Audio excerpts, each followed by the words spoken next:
हे guys welcome to my vlog. आणि मी आज तुम्हाला सांगणार आहे की कशी आपण पेस्ट बनवू शकतो मेहंदीची आणि ते काय काय स्टेप्स आहेत. तर मी हे तुम्हाला सांगणार आहे. मी ऑलरेडी पेस्ट बनवलेली आहे. जर तुम्हाला ब्लॉग माझा पाहिजे असेल तर मी कशी बनवते, काय काय टाकते, कसं मेजरमेंट घेते, तर मला नक्की कमेंट करून सांगा. तर मी नक्की तो ब्लॉग बनवेन. तर मी ह्या ब्लॉगमध्ये तुम्हाला एवढं सांगणार आहे की मी कशी मेहंदीची पेस्ट बनवली, मी काय काय इन्ग्रेडियंट्स त्याच्यामध्ये पुट केले आणि मी कसं काय करते, कसे कोन्स बनवते, काय काय लागते त्याला, हे मी सगळं या ब्लॉगमध्ये कवर अप करणार आहे. जर तुम्हाला एकदम डिटेल ब्लॉग पाहिजे असेल तर मी कशी मेहंदी बनवते हे सर्व, तर मला नक्की कमेंट करून सांगा. मी नक्की तुम्हाला सांगेन. तर स्टे ट्यून आणि बघतच राहा तुम्ही कमी काय करते त्याला. तर मी इकडे हा डबा एअर कंटेनरचा डबा आहे हा. तर मी हा तुम्हाला कोणता पण पॅक डबा घ्यायचा जेणेकरून तुमची जी मेहंदी पेस्ट जी तुम्ही बनवलेली आहे ती फिट याच्यामध्ये एकदम कन्झ्युम होईल, एअर टायटिंग होईल आणि तुमचा जो मेहंदीचा कलर आहे तो एक्सटेंड व्हायला, खूप डार्कन स्टेन व्हायला मदत होईल. तर कधी पण तुम्ही लक्षात ठेवायचं का कधी पण तुम्ही मेहंदी जी तुम्ही बनवलेली पेस्ट आहे ती कोणत्या फिट कंटेनरमध्ये पुट करायची, असा असेल तर हे पण बेटर आहे. आणि दुसरा कोणता असा फिट कंटेनर असेल तो पण चांगला आहे, तर तुम्ही असा यूज करा असे कंटेनर. तर ह्याच्यामध्येही मी ओव्हरनाईट ठेवायची आहे. कोणती पण मेहंदी असेल तुमची, पण तुम्ही घ्या ती पण 5 फिल्टर मेहंदी घ्या, दुसरी कोणती घेऊ नका, ऑर्गॅनिक घ्या. आणि असं कंटेनरमध्ये तुम्ही ती पेस्ट बनवून ठेवा ओव्हरनाईट. आणि मग ही अशी पेस्ट मी ओव्हरनाईट ठेवून हाताचा कलर तुम्ही बघू शकता किती, म्हणजे ते वास पण एवढा भारी सुटला आहे ना मेहंदीचा. विचार करत होते मी काल फक्त म्हणजे जेव्हा मी नाईटमध्ये मला उत्सुकता त्यामुळे मी फक्त चेक करायला, हे बघा किती स्टेन आलेला आहे. तर आज किती स्टेन म्हणजे आलेला असेल याच्यामध्ये. तर तुम्ही बघू शकता ही मेहंदी बघा किती, हे बघा मी वरतून ते ऑइल फक्त थोडंसं मी पुट केलेलं, बाकी ही मेहंदी तशी तशी आहे. तुम्ही बघू शकता हे बघा एकदम डार्क स्टेन आलेला आहे, एकदम डार्क स्टेन. आता मी ही हातावर काढेन तेव्हा मी तुम्हाला फायनल रिझल्ट तो माझ्या शॉर्ट रील्स ज्या आहेत यूट्यूबवर मी जे टाकेन त्याच्यामध्ये तुम्हाला येतील.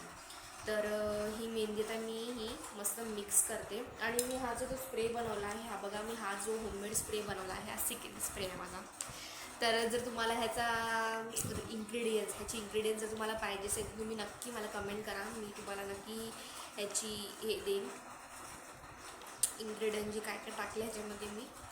तर तर ही मी जी मेहंदीची पेस्ट आहे ती मी आता हे करते, व्यवस्थित मिक्स करून घ्यायची. जेव्हा पण आपण ही मेहंदीची पेस्ट पण कोणती बनवतो तेव्हा ती व्यवस्थित मिक्स करायची अशी. हे बघा ही अशी व्यवस्थित मिक्स झाली पाहिजे, दिसते तुम्हाला हे बघा, अशी ही व्यवस्थित मिक्स करायची. हे बघा म्हणजे की एकदम व्यवस्थित प्रॉपर मिक्स करून घ्यायची. कधी पण एकदम म्हणजे ना माझी मेहंदी आहे ना ही एकदम अशी मस्त झालेली आहे, एकदम ना सुटसुटीत. तुम्ही बघू शकता हे बघा कन्सिस्टन्सी पण आपली कशी पडली पाहिजे फटाफट. एकदम त्याला मिक्स करायचं, प्रॉपर मिक्स करून त्याला तुम्ही ठेवू शकता. एकदम मस्त मिक्स करायचं, रंग पण त्याला इन्स्टंट येईल. हे बघा माझ्या ना हातावर ते बघा, हे बघा तुम्ही बघू शकता इकडे बघा दिसते इन्स्टंट.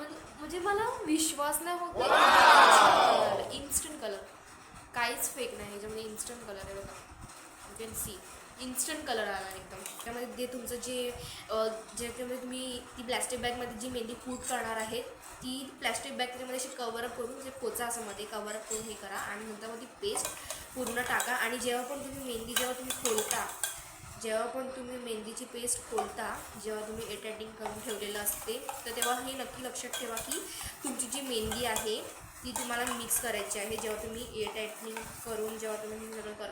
आणि हे काही माझ्याकडे इन्ग्रेडियंट्स जे मी मेहंदी क्लासेस जायची त्याचे ह्याच्यामध्ये काही माझे टूल्स आहेत ते मी तुम्हाला नक्की दाखवते त्याच्यामध्ये काय काय आहे ते.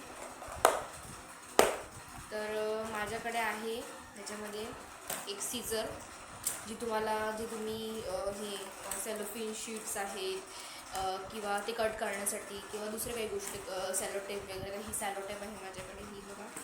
आणि हे जे हे आपलं काय रोजमेरी ऑइल, टी ऑइलसुद्धा येते. टी ऑइल डार्क स्टेन देते.